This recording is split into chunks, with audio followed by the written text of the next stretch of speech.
Hi, I'm Phyllis Sarnan. And I'm Lou Zurcher. We've just finished a really fun celebration of Oak Hammock's 5th anniversary. But before we show you these highlights, we'd like to take you back to the beginning.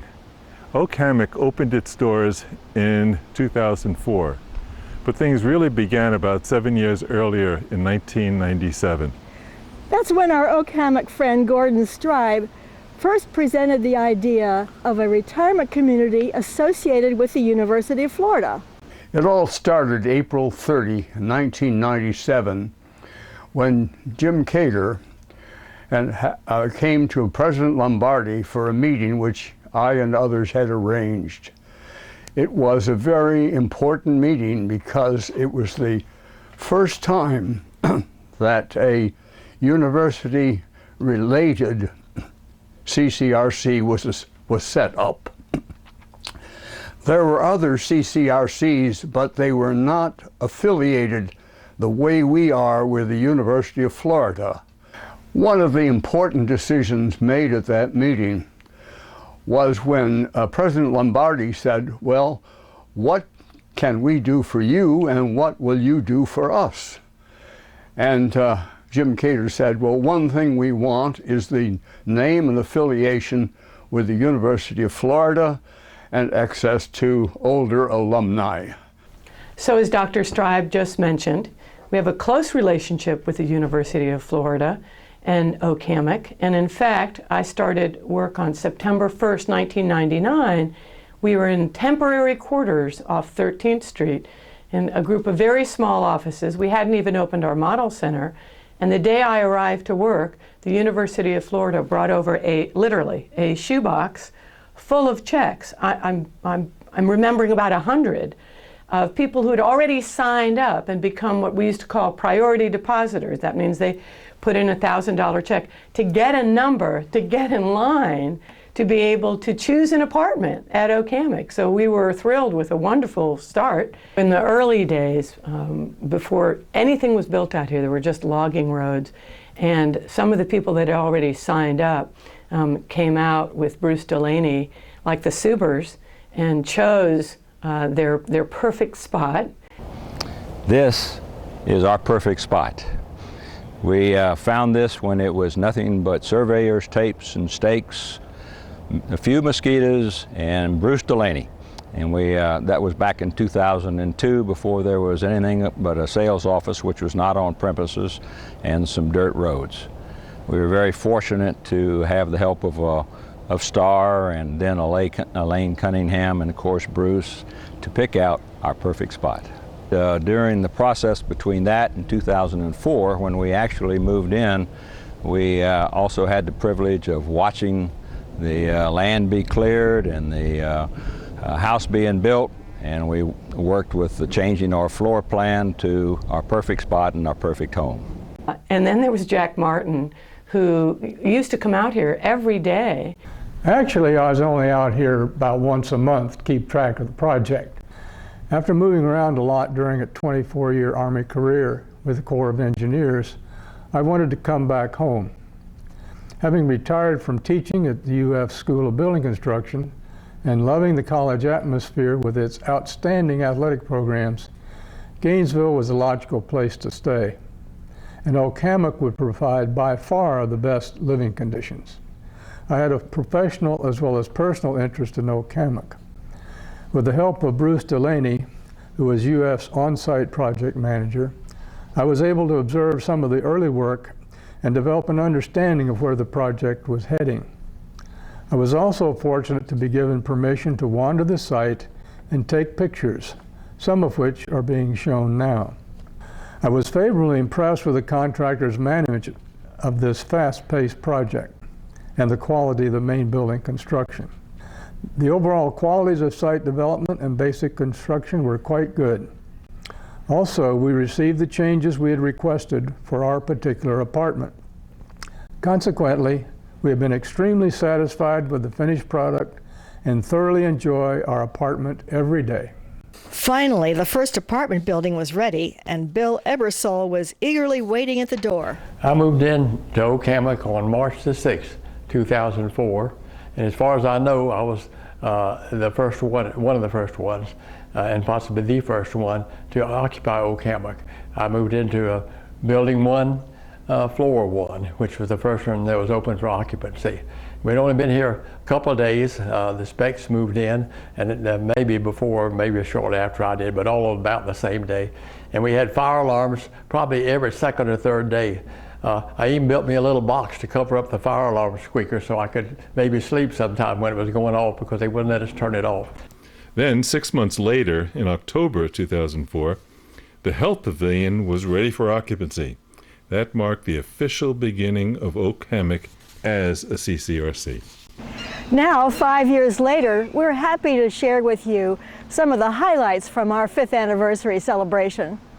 The centerpiece of the event was an exciting run for the Wooden Roses, though preparations began several weeks before the race. The planning committee spared no effort to import 12 strong horses from a secret location. At a grand champagne breakfast, the jockeys met their horses. After a couple of glasses of sparkly, they were the best of friends.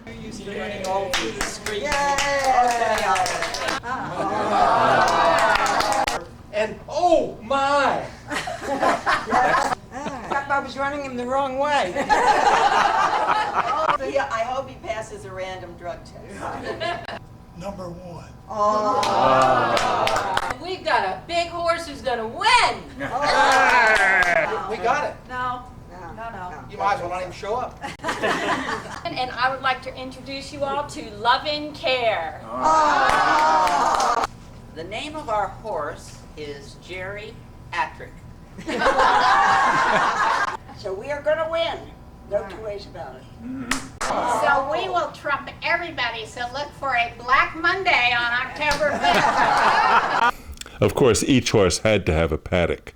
The ingenious variety of the paddock reminds us that Oak Hammock is really its people. And there's enough creativity at Oak Hammock to solve all of the world's problems, if only we could remember the solutions.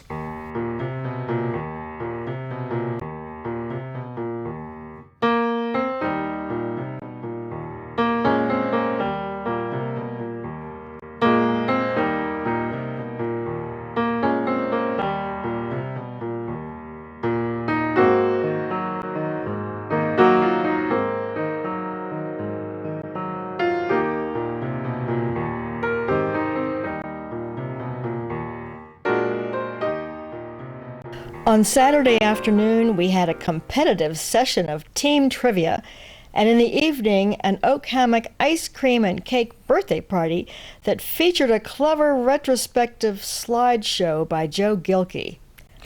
Then the big day arrived.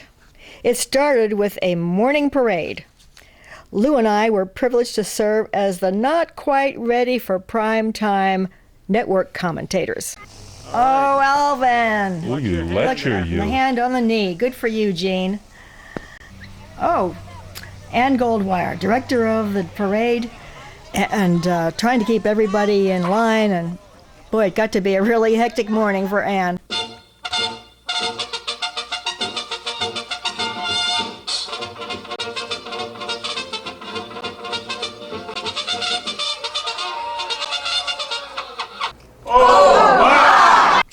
And there's Gay Kirkpatrick with Bridget and Casper. Mel Archett in the background over there with Gigi. Dan Siegel Casper, and Robbie. And Beatrice. And here's the Golden Gators, Oak Hammock's marching drill team. Well, not really. There's the Art League with one of the decorated carts by some of the local artists here. Marion Siegel, Ellie Frost, and Leora King. This is blackmail time. So much energy. Leora King's sister visiting from Pensacola. Here's the beginning of the Parade of the Horses, and this is the Health Pavilion group, the Forerunner group with Bob Bryan and Edna Heinsohn, the catch-up horse from the dining room staff. Greg is whipping the carriage whip there. And here's Peg Natcha, and here's President Bob Bryan again visiting with the members of the Health Pavilion, and it's so good to see them all dressed up and out for the parade today. Looks like he's offering the key to Okemuk.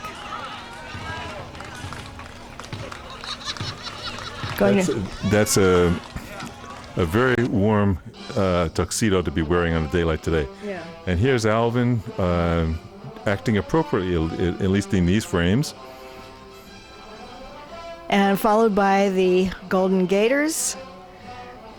This would have gone quicker, except that Alvin stopped to tell stories to everybody along the way. Carol and Dick Van Eldick, and their little dog Casey. And here comes... Barbara Evans and her dog, and Betty Jacobson and her dog. And that's Teddy there with...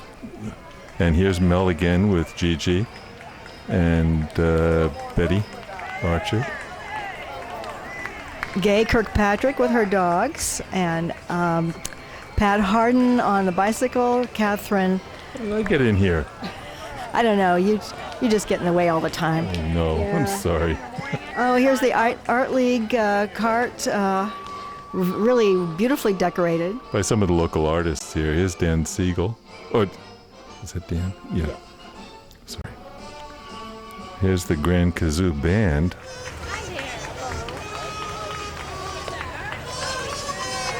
The Grand Kazoo Band, you might notice, is actually the fan group for the horse Oh My.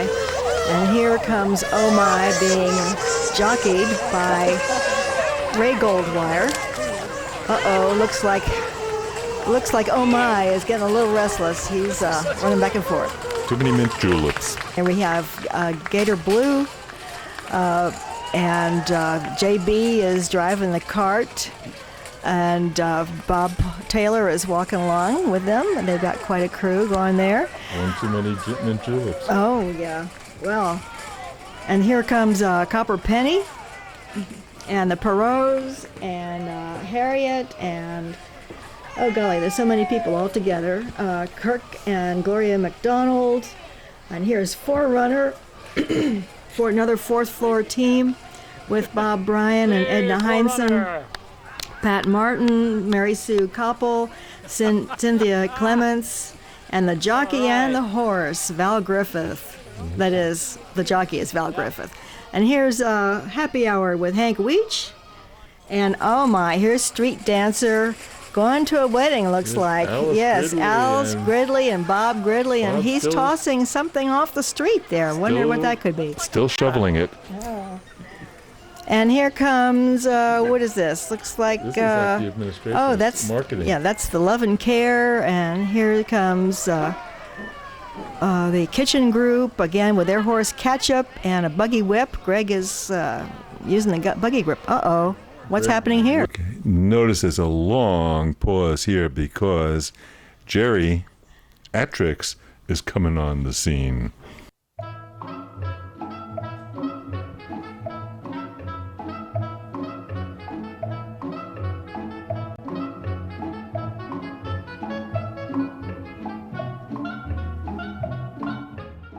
And here comes Paula Kreiser with Lola.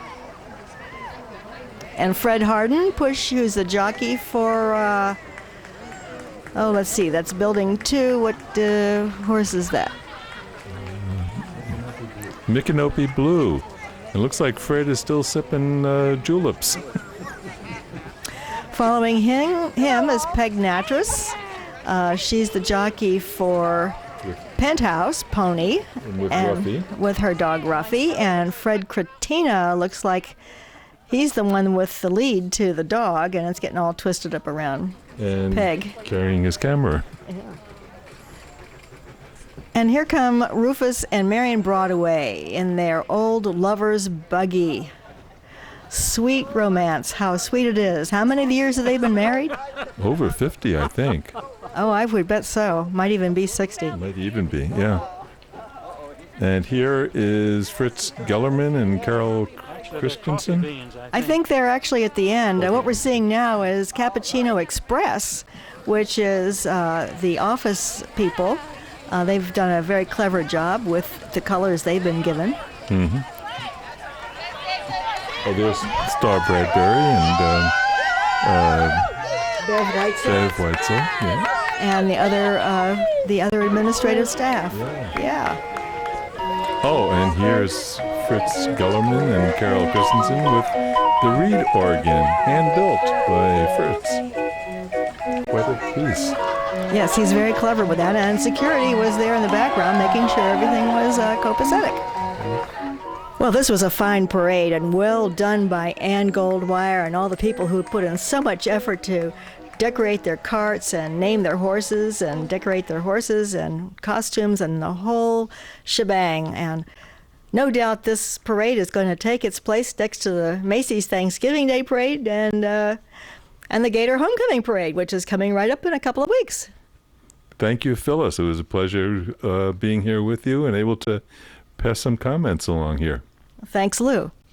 After a fine barbecue provided by our dining staff, it was time for the race to begin.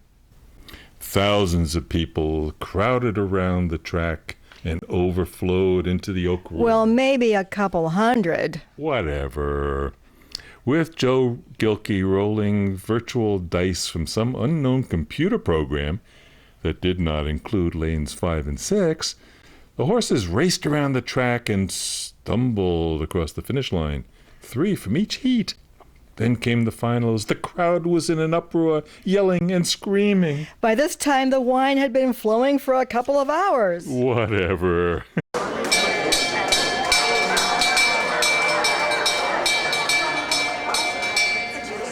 Good afternoon, ladies and gentlemen, and welcome to Anniversary Downs for the first and hopefully the last run for the Wooden Road. First horse out is Oh My. Our second horse is Love and Care. Horse number 3 is Geriatric. Horse number 4, racing in lane number 4, is Copper Penny. In lane number 5, we have Happy Hour. And finally, in this first heat, we have Street Dancer in lane number 6. And they're off. Street Dancer dances out of the gate, followed by Happy Hour and Love and Care. Oh My is making a move on the outside. Oh My is approaching the halfway pole with a comfortable lead. Geriatric and Love and Care are neck and neck. Happy Hour is not happy as he trails the pack. Love and Care takes the lead. Copper Penny is moving up. Street Dancer is dancing on the outside, but it's a slow dance. Love and Care crosses the finish line 5 lengths ahead of Oh My. Now Copper Penny makes a furious dash and crosses the line. Now it's a fight between Geriatric and Oh My, and at the last second, it's Oh My who disables poor Geriatric and grabs the 3rd spot in the first heat. All right, we're ready to set up for the next heat. We'll bring the horses out. Racing in lane number 1 with a number 1 tag on it is Penthouse Pony. In lane number 2, Catch Up. In lane number 3, Gator Blue.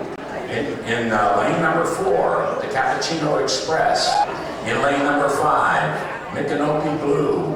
In lane number 6, Forerunner. And they're off. Catch Up squeezes out of the gate and takes the lead, but Penthouse Pony sails by on the outside. Cappuccino Express is moving up as Penthouse Pony takes the lead.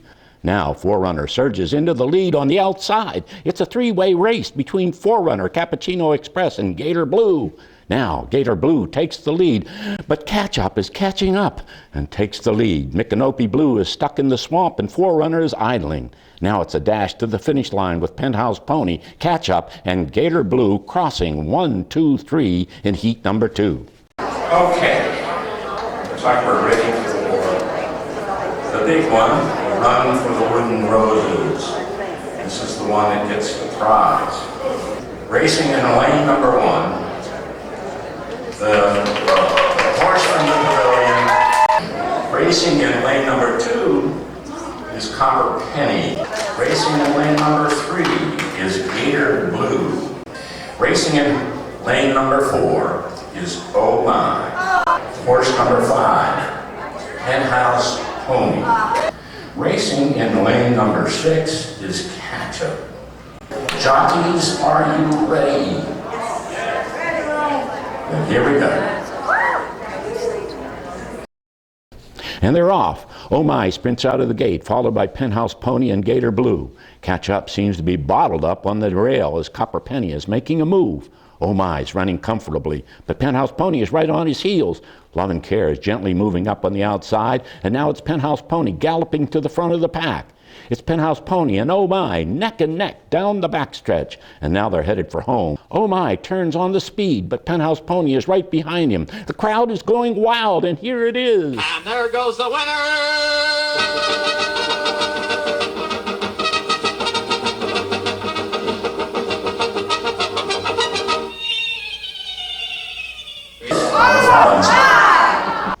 Well, Phyllis, this was a great weekend, wasn't it? It sure was. I wonder how we're going to top this for the 10th anniversary. Well, let's see. For the 5th anniversary, the anniversary symbol for 5th year is wood. So we had wooden roses. Now, For the 10th anniversary, let's see. it's a tin. I wonder what we could do with tin. Tin. Maybe we can